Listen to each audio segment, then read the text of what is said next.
Finally लग्नाचा दिवस आला होता. हॅलो गाईज, कसे आहात सगळे? Welcome to my vlog. Hope so तुम्ही ही वेडिंग सिरीज एन्जॉय करताय. सकाळी आम्ही सगळे रेडी होऊन हळदीला आलो. हळदीचं शूट प्रॉपर नाही घेऊ शकले, पण हे काही फोटोज आणि व्हिडिओज आहेत. आम्ही नंतर लग्नासाठी तयार झालो. आमचा फायनल लुक असा काहीसा होता.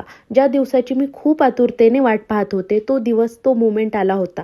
माझ्या दिराचं लग्न. वहिनीच्या सगळ्या हाऊस मी पूर्ण केल्या आणि त्याला ह्या लुकमध्ये बघून थोडे इमोशनल पण झाले. नकळतच मला आईंची आठवण आली. पण वैभव हॅपी राहावा म्हणून काही बोलले नाही. त्याच्या फेसवरचा आनंद तुम्हाला दिसतच असेल. आणि आम्ही कसे दिसतो हे पण कमेंट्समध्ये नक्की सांगा.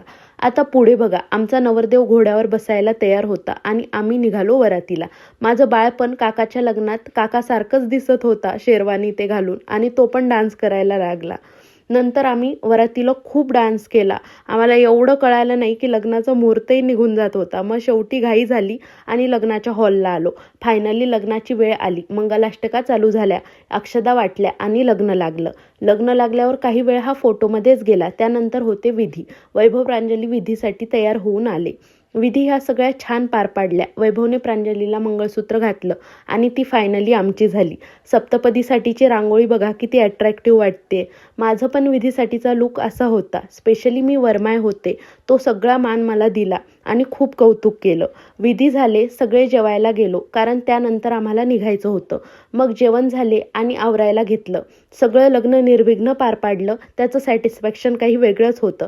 नंतर मोमेंट आला प्रांजलीला घर सोडून आमच्या घरी यायचा. तिचं रडणं बघून मला परत माझे दिवस आठवले आणि मीही रडायला लागले. ते सगळं रेकॉर्ड करू शकले नाही, पण खरंच आपलं सगळं मागे ठेवून एका अनोळखी घरात आपलं घर म्हणून नव्याने चालू करणं किती अवघड असतं ना. आणि ते मुलीच करू शकतात. गृहप्रवेश कसं झालं ते तुम्हाला नेक्स्ट व्लॉगमध्ये समजेल. आणि भेटू नेक्स्ट व्लॉगमध्ये. Bye bye.